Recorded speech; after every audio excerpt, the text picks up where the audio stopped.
Agora, tem uma coisa, até que uma matéria que eu fiz com relação ao Giniton, que o Lessa disse que no depoimento do STF, que nada foi, que as armas dele desapareceram. As armas, no dia da busca e apreensão na casa dele, no dia que ele foi preso, o Lessa, que foi no dia 12 de março de 2019, quase um ano depois do assassinato da Marielle, essa... Aqui, ó. Tá vendo? Caso Marielle, Lessa mentiu ou se equivocou ao afirmar que suas armas sumiram quando foi preso por Giniton. Réu colaborador negou que havia armas em caixas retiradas de um imóvel que tinha no Pechincha, na Zona Oeste, um dia após ter sido preso. Segundo ele, era um caco velho.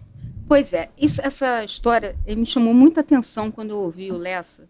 Agora a gente já está no Lessa, né? Vamos pulando, depois de volta. Depois a gente volta. Para a gente começar a falar do Lessa, coloca esse comentário do Bruno Souza Rodrigues, por favor. O Bruno Souza Rodrigues, ele escreveu o seguinte: lembrem-se da opinião do delegado Hélio Luz, nesse mesmo podcast. O Lessa está dando um nó nas autoridades federais. O doutor Hélio Luz falou assim: o Lessa é um assassino contumaz, viveu dentro da Polícia Civil, viveu dentro da Polícia Militar, praticou toda sorte de ações. E os investigadores, ele está brincando com os investigadores, ele leva para onde ele quer, está manipulando todo mundo. Foi mais ou menos nesse sentido que o doutor Hélio Luz esteve aqui e falou sobre o caso. É bom dizer que o Lessa, como a gente já até pontuou aqui, ele passou 10 anos como adido da Polícia Civil. E já veio da Polícia Militar, conhecendo todo o modus operandi de lá, e depois foi para a Polícia Civil e aprendeu toda a parte de investigação, acompanhou interrogatórios, e ele é muito bom de conversa. Isso a gente não tem... O 7 é desenrolado, né? Mas o que você fala do Lessa, dessa história das armas? Então, o Lessa, nessa história das armas, ele fala que... deixa eu lembrar exatamente, para não dizer que... Ele falou que as armas dele sumiram. Isso. No dia que ele foi... foram a prisão dele, obviamente que... aliás, foi uma ideia até do Giniton, eu sei, porque eu acompanhei, porque a operação para a prisão do Lessa ia acontecer no dia 13. No dia 13, que era a véspera de um ano do assassinato da Marielle. E aí bateu, não sei o motivo exato, mas não foi o Giniton que me contou isso, também não foram os promotores, mas foi uma pessoa que estava ali na hora de confiança. E o Giniton teria dado a ideia de, não sei, pode ter vazado. Não sei como surgiu isso, mas realmente tinha vazado. Tanto que um dos Jomarzinho, né, até ele fala no depoimento dele, né, que é uma pessoa ligada até aos Brasão, é uma ligação bem forte, né? Esse Jomarzinho, ele era filho de um delegado da Polícia Federal já morto, e ele teria conversado com um PM que avisou o Lessa para ele fugir. E isso realmente tem uma... Aconteceu. Isso aconteceu. E isso realmente é um link muito forte, que inclusive leva, de certa forma, coloca os Brasão na berlinda ali. Que essa pessoa, o tal do Jomarzinho, é muito ligado ao Brasão, tanto que foi em solenidades na Alerj, enfim, de solenidades como se diz, para entrega da medalha Pedro Ernesto, né, que foi essa celebração. E ele acabou sendo... as investigações, ele acabou sendo citado, né? E teria realmente avisado a um policial e chegou no Lessa. E o Giniton teria, não sei de que forma, não sei como, melhor nós anteciparmos. Sim. E aí não tinha mandado de prisão. Então, eu sei que as promotoras tiveram que correr atrás, ficaram as promotoras, Giniton, todo mundo ali de madrugada, tentando correr com mandado de prisão para prender o Lessa. E aí o Giniton pegou e mandou uma ou duas equipes para a porta do condomínio do Lessa. E lá as equipes viram o carro, que não era o carro exatamente que o Lessa costumava usar, era um outro, mas eles viram que era o Lessa, pararam, fecharam a porta do condomínio e conseguiram prender o Lessa. Uhum. Isso é muito importante. Porque ele estava fugindo. Tanto estava fugindo e ele estava com uma arma que foi apreendida, a pistola dele, e tinha muitos chips, tinham vários telefones, dinheiro acho que tinha uma quantia relevante, porque ele soube no meio da madrugada que iam prendê-lo. Só que ele achava que iam prender no dia seguinte. Só que aconteceu a prisão, foi adiantada. E aí eles, já com mandado de prisão, já conseguiram, já prenderam. Ele ia de madrugada, então eles tiveram que fazer uma contenção ali. Olha que situação complicada. É uma coisa que gera outra pergunta, né? Se eu estou causando embaraço nas investigações e eu tenho a oportunidade de deixar aquele que pode ser, no futuro, o principal delator, todo mundo sabia disso, que existe hoje a delação premiada e que quem quer que seja preso, não sendo ele o líder ou o mentor intelectual daquilo tudo, ele pode fazer uma delação premiada e, de acordo com o que lhe for oferecido, atingir algum benefício. Eu quero embaraçar um processo.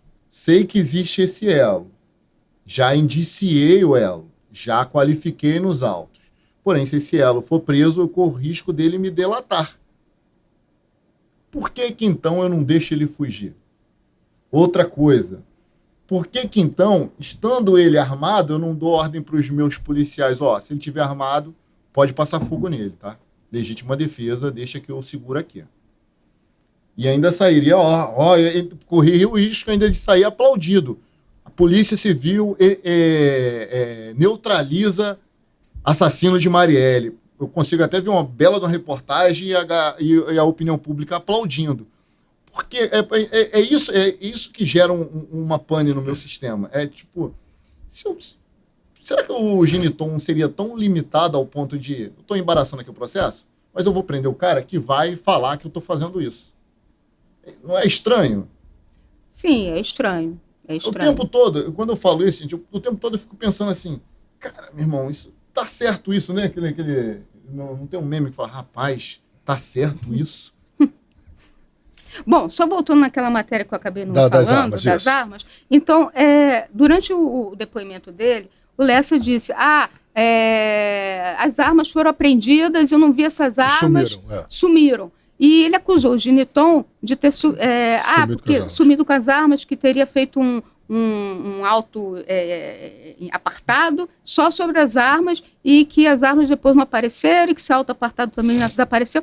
Só que, lembrando o que o Britinho falou sobre que o Ministério Público estava lá o tempo todo. E as promotoras do GAECO, a Simone Sibilio e a Letícia Emily, elas entraram na casa também, foram logo... Porque, assim, de madrugada para chegar estavam todos na DH. Para chegar da DH até a casa do Lessa é super perto, rapidinho, em 5 minutos chega. E lá ficaram o tempo todo com a Polícia Civil, acompanhando as buscas, chegaram a desenterrar uma case que era para armas, que estava vazia. E dentro da casa do Lessa só tinha miniatura de arminha, essas coisas, sabe? Que ele era colecionador também, né? Aliás, ele tem uma coisa assim, com armas, assim, a paixão, né? Até o barco dele tinha o nome de uma marca de arma ali, inclusive. Enfim, e só foi realmente naquele dia, o cofre da casa estava vazio também. E ele já estava fugindo, óbvio que já tinham sumido com material. É verdade que foi encontrado um passaporte na casa dele? Ou aí só é falácia? Eu não lembro disso. Eu ouvi dizer que ele tinha, inclusive, no dia que ele foi preso, a polícia encontrou um passaporte, ou seja, ele estava pronto para fugir, como se a DH suspeitasse disso e interceptou ele antes dele invadir. Mas que, com certeza, houve um insight do delegado de que se ele recebeu alguma informação. Eu não tenho dúvidas que o Giniton recebeu uma informação de que o Lessa ia sair antes. E aí houve esse cerco todo de... Talvez ele tivesse no grampo, sei lá, algum informante de que o Lessa foi avisado da operação. Isso é uma coisa grave, o vazamento é uma coisa grave. Uma coisa que gerou, inclusive, um inquérito para saber foi quando se descobriu que o Gilmarzinho, mais um policial militar, estavam e o Suel, salvo engano também, teriam passado essa informação. Mas houve um vazamento. Quem foi que passou essa informação para essas pessoas? Como o Gilmarzinho? Essa pergunta não foi feita.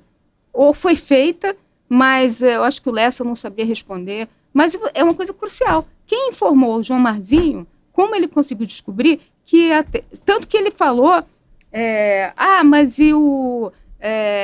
falou o nome o Brazão, eu acho que ele falou o nome de um outro policial, salvo engano, na hora. Não falou o nome do Rivaldo, acho que ele falou o nome de um outro policial. Mas não foi preso? Enfim, alguma coisa do gênero. Você trouxe um dado que eu nem tinha me atentado, o fato de que a doutora Simone Sibilo e a... Letícia Emily. E a doutora Letícia Emily estiveram no local, né? Estiveram. Aí o procurador sabe disso, o procurador que está no caso sabe disso. Acredito que sim. E quando o Lessa começa a falar, inclusive tinham armas na minha casa, essas armas sumiram. Aí cai na conta da Polícia Civil, as promotoras estavam ali fiscalizando também. Então, o cofre estava vazio, tudo vazio. E eu escrevi isso na minha matéria, porque isso me chamou a atenção. E eu estava cobrindo como imprensa. Eu fui para lá. Eu falei, mas só prenderam na época só a arma. Aí depois, obviamente, a polícia teve lá, até o Pascoaletti também, que é da Polícia Federal, que estava ajudando na época, estava adido, né, no Ministério Público. Ele conseguiu, junto com as promotoras, a informação do apartamento no Pechincha, em que encontraram aquelas caixas, né, só que depois pegaram as imagens e algumas pessoas parceiras do Lessa pegaram as caixas e tiraram dali. E, na verdade, naquelas caixas, pelo que você observa ali, elas estavam pesadas. E o Lessa falou que era cacareco, que era lixo. Então o Lessa estava mentindo, estava tentando embuchar em cima do Geniton. Não, estou falando dessa história. Essa história da arma. Sim. Ele estava tentando embuchar em cima do Geniton o fato das armas dele terem sumido. Porque não existe isso. Por que eu fico sempre invocando o nome da doutora Simone e da doutora Emily? Porque isso demonstra a lisura do processo, a legitimidade de tudo que foi feito ali. E eu quero crer que o procurador, quando deixa o Lessa falar, está dando corda para ele se enforcar com as próprias coisas que ele está dizendo, porque ele depois vai ter uma contradita de tudo isso, um contraponto e tal. Ele mentiu aqui.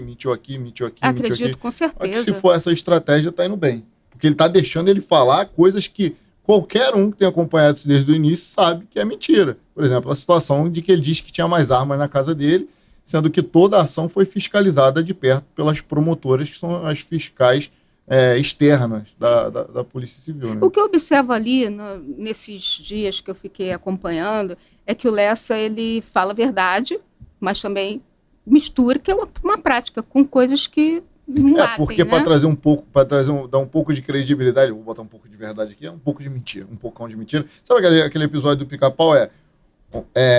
Um para você, um para mim. 2 para você, 2 para mim. 3 para você, 2, 3 para mim. Essa é a medida que o Lessa usa entre falar a verdade e falar mentira. Já o Elcio, eu vejo muita verdade no que ele fala. Você observa a forma que ele fala o estritamente necessário, dá exemplos. Comedido, né? Comedido. O que chama a atenção é que a declaração de um não tem nada a ver com a do outro, né? Não, tem coisas que não é tudo, não. Por exemplo, a parte inicial, como eles estiveram no final do ano numa casa lá em Angra, e o Lessa falou para ele que tinha um serviço. Só que ali o Elcio entendeu que fosse um pedido que aí teve aquela confusão até de que seria o Bernardo Belo, que talvez tivesse executado a Marielle, mas na verdade, segundo o Lessa, ele diz que eram 2 alvos, mas o Elcio entendeu ali que era um alvo só. O tempo todo seria, embora ele não soubesse que era a Marielle, para ele pareceu, pela ligação que tinha do Roque, né, porque o Roque é um policial militar, que era até interessante ele aparecer, né? Eu até gostaria de usar aqui, né, o Fala Guerreiro, essas pessoas que podem ajudar na elucidação do crime, para procurar o Fala Guerreiro, me procurar pela minha rede Varaújo1, @Varaújo1, porque o que a gente mais quer é mais detalhes, para saber chegar à verdade. Não. Né? E o Roque era um policial que fazia segurança. Eu tentei achar o Roque, mas não consegui chegar nele. O Roque fazia a segurança do Bernardo Belo. Né? E se ele fez essa contratação teria, inclusive, dado o telefone ponto a ponto para o Bernardo Belo, por meio do Macalé, né, que chegou para o Lessa, para o Macalé, para o Lessa falar diretamente com o Bernardo Belo. Se ele fez realmente essa ponte, e a gente não tem um Macalé para falar, porque ele está morto, o Roque poderia ser uma pessoa importante para fazer esclarecimentos. O Roque deve estar com medo. Eu queria falar assim, tem dois depoimentos aqui que eu acho muito interessante. O primeiro, pega aí o Elcio, começa assim, Elcio afirmou que não sabia que o objetivo era matar Marielle. Tá, aí eu te mandei um trecho que eu tirei, que eu printei da sua reportagem. Cara, as matérias da Vera estão muito legais, porque assim, ela sabe, é muito legal que você não tem juízo de valor. A gente faz juízo de valor porque a gente eu sou repórter e estou assim, para reportar. Você colocou não estou para fazer juízo de a notícia de como é que o outro declarou, o que o advogado disse, o que fulano disse, é isso. E as pessoas chegam às suas próprias conclusões. Mas esse aqui, você achou, Pedro? Bota aqui agora. É porque o importante da gente, nós como repórteres, principalmente repórter investigativo, eu já estou mais de 30 anos, né, gente? Eu tenho que ser imparcial, eu tenho que reportar. Repórter, o nome já está dizendo, reportar. Então tem que colocar o que aconteceu. Eu não tenho que fazer juízo de valor. É a função de um policial quando investido na função, né? O cara vai juntando as provas ali. Ó, esse aqui eu achei interessante, fala isso aqui, ó. Ah, não, tudo bem, esse não era esse não, mas vamos ler esse aqui. Esse aqui é um depoimento do Rony Lessa. O Rony Lessa, ele fala o seguinte: eu vi Rivaldo Barbosa abração da mãe de Marielle. Ele, o Rivaldo, tem que ser estudado. A mente dele é voltada para o mal. Aquilo ali é a personificação da indiferença, do mal. Por que estou dizendo isso? Porque ele conseguiu causar náuseas no cara que atirou em Marielle.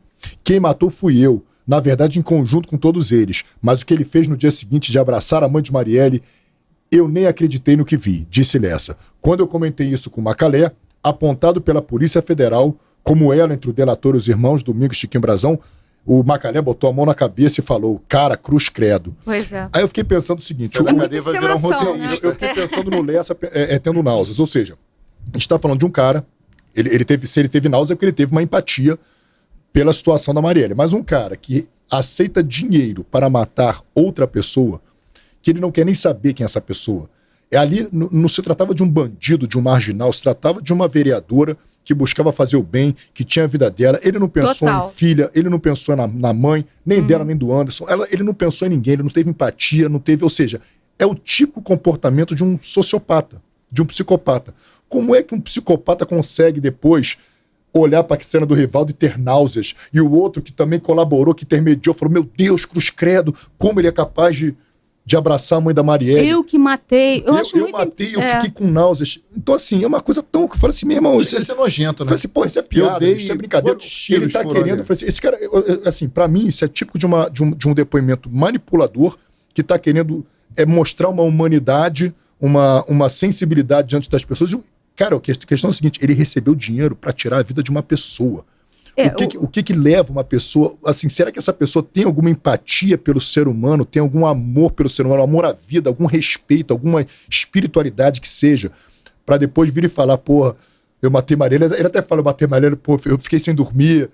Porra. Falou isso. Porra, ele pelo amor de Deus, dormir. Cara. Não, assim, ele agora diz que ele tá... mais ligado a Deus, né? Disse que tá... Eu vou te falar uma coisa, um polícia pegando um depoimento desse, o cara fala um negócio desse assim, eu pegando um depoimento, eu falei assim, porra, tá de sacanagem comigo, não é possível. Eu não pergunto nada, só boto no papel. Não, eu não vou perguntar, mas eu falo assim, caramba, o cara tá falando que sentiu náuseas por causa do outro, o cara que matou, que recebeu dinheiro pra matar. Você fica com mais... né, você tem que prestar atenção no que ele fala, nas palavras. Foi esse trecho que você separou da matéria. Óbvio que os depoimentos são muito longos, né? Mas você tem que cair naquilo. Nossa, o cara disse isso.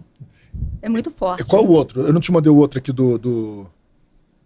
Não, o que tá assim, ó, começa assim. Elcio afirmou que não sabia que o objetivo... Não, deixa eu te mandar aqui. Esse aqui também eu achei bem curioso também, esse depoimento. Esse aqui foi o depoimento do Elcio. Te mandei agora. Oi? Tá, vou ler aqui. Fala o seguinte, Elcio afirmou que não sabia que o objetivo era matar Marielle. Então ele está dizendo que quando Lessa chamou ele, pois, segundo ele, Lessa disse que era para realizar um monitoramento. Apesar de se sentir traído pelo ex-PM, declarou que não sente raiva do Lessa. A minha amizade com o Rony não terminou. Fiquei chateado com ele por não ter me contado que era um homicídio. Ele disse que era uma situação de vigilância. Queria colaborar desde o início, mas ele não deixava. Eu queria negociar minha pena. Sempre fui o provedor de minha família. Só soube que havíamos cometido um crime quando fiz o acordo. Meus filhos foram alvo de chacota na escola. Nossas famílias foram envolvidas nisso tudo. Rômulo, imagina só te chamando. Rômulo, vamos ali comigo rapidinho, que eu só quero ver um negócio. Chega lá, metralha uma vereadora. Aí tu fala, pô, cara, eu fiquei chateado com o Rafa, mas não perdi a amizade com ele. Porra, o cara destruiu. Cara, o Lessa destruiu. Isso é o mero discurso de conversa fiada, né? Conversa fiada, né? Mas olha, o Elcio, o Elcio tem uma gratidão muito grande pelo Lessa. O Elcio, ele foi... ele estava naquela... Ele era PM, perdeu, virou ex-PM, porque ele foi demitido porque ele caiu naquela operação da Polícia Federal, que é a... eu sempre esqueço o nome dessa operação. É a... Como é que é? Acho que eu tô sabendo qual é. Você sabe qual é? Foi aquela que estava com a promotora, a doutora Angélica Gliós? Eu acho que sim. Ela comentou sobre essa operação aqui. Eu esqueci o nome da operação, sempre esqueço. Cadê? Oráculo, vê se o Joel tá ouvindo a gente no meu Oráculo. Pois é, o Joel. Oi, Joel, cadê você? Joel não se manifestou ainda não, cara. Ele disse que ia assistir. Ele falou para mim também. Mas essa operação, eu sempre esqueço o nome dela, né? Enfim, ele acabou, porque o Elcio ele fazia segurança de bicheiro no Bom Sucesso. Então ele acabou saindo da... Se você buscar aí no Google, você vai achar. Então ele perdeu, ficou sem emprego, ninguém quis dar emprego para ele, e aí quem deu a mão para ele? O Lessa. Porque o Lessa tem essa coisa de... Ele precisa de gente para Operação Black Evil? Não é Black Evil, não. É uma palavra... enforcados, não, esqueci o nome. É uma coisa assim... Enfim, mas essa operação, que eu sempre esqueço o nome, ela acabou arrolando muita gente. O próprio Lessa também chegou a...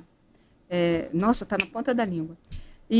O próprio Lessa também chegou a ser indiciado nessa, mas conseguiu sair fora desse caso. Mas o Elcio acabou se dando mal, porque ele fez essa segurança. E essa operação, esse processo, continua rolando até hoje. Enfim... Então, o que aconteceu? O Elcio ficou na pior e o Lessa emprestou dinheiro para, por exemplo, para pagar a escola. Pagar a escola. Emprestou, mas o Elcio pagou. Então, ele tinha essa coisa da dependência, porque o Lessa tem uma coisa que ele precisa que as pessoas dependam dele, porque aí ele vai poder exigir alguma coisa delas. E a pessoa que mais dependia dele, sempre dependeu dele, foi o Elcio. Foi por isso, e era o cara que nunca dizia não para ele. Então, quando ele chama para essa, vamos lá fazer um monitoramento, vamos lá beber cerveja, então ele foi. Só que, segundo o Elcio, gente, eu não estou falando que isso é verdade absoluta, não. Estou relatando o que ele falou. Sim. Ele diz que ele chamou para fazer um monitoramento, cheguei lá, ele sentiu que era, mas não podia mais sair, já estava dentro. Eu queria responder um Maurão, ele falou assim, mas se a Polícia Civil prendeu o Lessa, e disse que ele é culpado, por que ele não é a prova? Só ele pode dizer o que aconteceu. Sim, Maurão, mas ele pode mentir também. Isso é uma coisa que tem que até ser debatida, essa questão da delação premiada em crimes de sangue. Porque se a gente está lidando com assassinatos, com psicopatas, com sociopatas, para eles inventarem, criarem histórias e acusarem outros, uma coisa é crime de lavagem de dinheiro, que você tem como indicar a prova, tem a materialidade, é difícil você esconder o caminho do dinheiro. Outra coisa são crimes de sangue, uma delação premiada, você conta aí, e é o que está acontecendo. O que a gente está questionando o que tem mais além do que o Lessa está falando, porque muita coisa que ele fala carece um pouco aquilo que eu falei. De prova totalmente. E de sentido em muitos aspectos.